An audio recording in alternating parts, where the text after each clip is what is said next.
Hello, Year 7s and 8s. Mr. Cooper here. I'm just recording a short video for you to help you get started with our special timetable digital literacy session. The session goes through 2 periods. The activity I've got for you should take around about an hour according to the website, but we'll see how we go and hopefully we can finish the whole activity. So without further ado, what we're doing a short coding course in the Python coding language. Now, to do this, I need you to go to the Grok Learning website, groklearning.com. Hopefully the teacher will have the address on the board for you. And you're going to log into that website. Now, I've already made an account for you, and I've already set up the course for you. So when you first log in, you'll actually see the course. You can just press start to begin. My screen's going to look a little bit different because I'm logging into my account, but it'll make perfect sense when you see it. So press the login button and you guys don't enter your email or password. Just click use Google and just use your school Google account. If it's already there, you can just click on it. If not, then enter the email address and password. I need to go back and use my actual account here. And again, once I log in, it'll look a bit different to what you see, but I'll just quickly go to where it'll look a bit more similar. Okay, so you should see a course that's been assigned to you. For year 7s, it'll be Is Eliza Human? For year 8s, it's going to be The Dark Tunnel. Okay, and you have a start button here. And you can see it's made for year 7 to 8 level and should take roughly an hour. So just press the start button, or for me, it's to continue. Okay, so I just wanted to show you how to use the actual site. So here's the Grok Learning interface. On the left-hand side, you can see all these little circles. Each of them represent like a slide with some learning content. And then these diamonds are actually an activity for you to complete once you've done the learning sections. I'm just going to go through and just read a bit of this stuff to help you get started so you can at least get the first part of the course done with a bit of help. Okay, so essentially just reading this part here, it's talking about creating a chatterbot. So that's what we're going to be code, a way to have the computer display messages. We can then enter some text and then the computer can respond to some of those texts. Okay, so you can have a read of that yourself. Clicking on the arrow here will go to the next slide, or you can also just click on the circle. But I probably recommend clicking on the arrows up here so you know you're going to the next slide.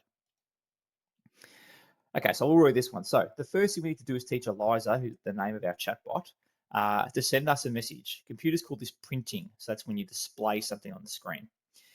If you want to tell the computer what to do, you have to give them commands in their own language like this. So you see we've got the word print, an open bracket, a single quotation mark, and then the words hello world, another quotation mark, and a closed bracket. If I press the run button here, it'll run the code and I can see what this instruction is doing. So we are printing, we are displaying the words hello world to the output, window here. Now they've got some instructions here. Try changing hello world to hi and running it again.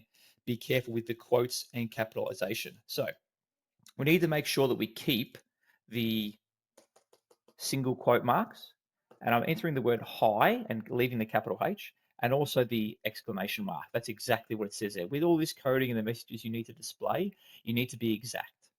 So we'll press run again. Okay, and now it says the word hi with the exclamation mark. Okay, and that sort of learning is done. So now the idea is you know how to print or display some sort of message to the output of the screen. All right, let's press on the diamond here. And again, this is for the year 7 course. The year 8 course will look a little bit different because it is different content. Okay, so here's the activity or the task. So you've got some instructions on the left-hand side here, and then you've got the spot at the top here to enter your code, and the output will be displayed in this bottom right section. So let's see what it's asking us to do. So write a program that prints out, hello, comma, my name is Eliza, full stop. Okay, so we need to try and display this in the output of the screen. They'll give you some hints. They also talk about being precise. So if the message is literally this, you need to make sure you include the capital H, you include the comma, you include the full stop. It needs to be exact, okay? So I'll give you a few seconds to think about it, but how are you going to do this? Now, we need to write the command to display things on the computer. So when we're using Python, it is the word print, and you can see it goes purple to show it's a key word in the language. An open bracket, a single quotation mark, and then the text. Hello, comma, my name is Eliza. Full stop, single quote mark to close that, and then a close bracket. And then we've got some buttons up here. We've got run, reset, and save. So to test this works, we need to press run. And you can see we get the output here. Hello, my name is Eliza. Now what you would do is check to make sure that your output here matches what's on this in the instructions up there. If you think you're done and you think it's correct, then press this mark button on the side here and submit. And it will do that, and it'll put it through some tests. So you can see that I've passed that particular activity or task. So it'll tell you if you have a mistake, but it's all working there. Now you can also see that the diamond here has gone green to show, hey, yes, you've completed that task. All right, great. So now we can move to the next learning activity. So I'll press the right arrow there. Okay, so Eliza can send a message to us. How do we message her back? So this is where we type something in to the chatbot, essentially. Computers can read messages using the command input. So we've had print before. Now we've got a new one called input. Run the program below and enter a message. Okay, let's press run. And you can see it's got print, let's introduce ourselves. It's displayed that. My name is Eliza. What is your name? And it's giving me the prompt here to be able to type something in. So I'll type in my name, Mr. Cooper, enter. And then it says hello there with this final print instruction that's there. Okay, that's great. So now we know how to display multiple messages and how to get some input from the user. Go to the next slide. Eliza doesn't seem very friendly. She's not even using our name. So notice how I typed in my name, but she didn't use that in the response back. To make it more personal, we need to save the input in a variable so that Eliza can use it to modify her response. Think of variables like a box, and we are putting the text that I entered on the keyboard into that box, and then the application can use that value that's in that box somewhere else in our application. So we can see we've got the same two first instructions here, but now they've made a slight change. They've got name equals input. And then on the second, on the final this message that gets displayed, they've got hello plus the value for the name variable plus the rest of the message. So you can see here name equals input. So this name is a variable. It is going to store what I enter into the keyboard, and then we're going to use it on this bottom section here. So I'll press run again. Okay, it's the same as before, same prompt, but now I enter Mr. Cooper. It's saved into the name variable, and now it gets used in the message. Okay, so the computer is able to use that value to do something with it. Okay, I'll click the next button again. Okay, another activity. So write a program in which Eliza asks what your favorite movie is, then compliments you on your excellent taste.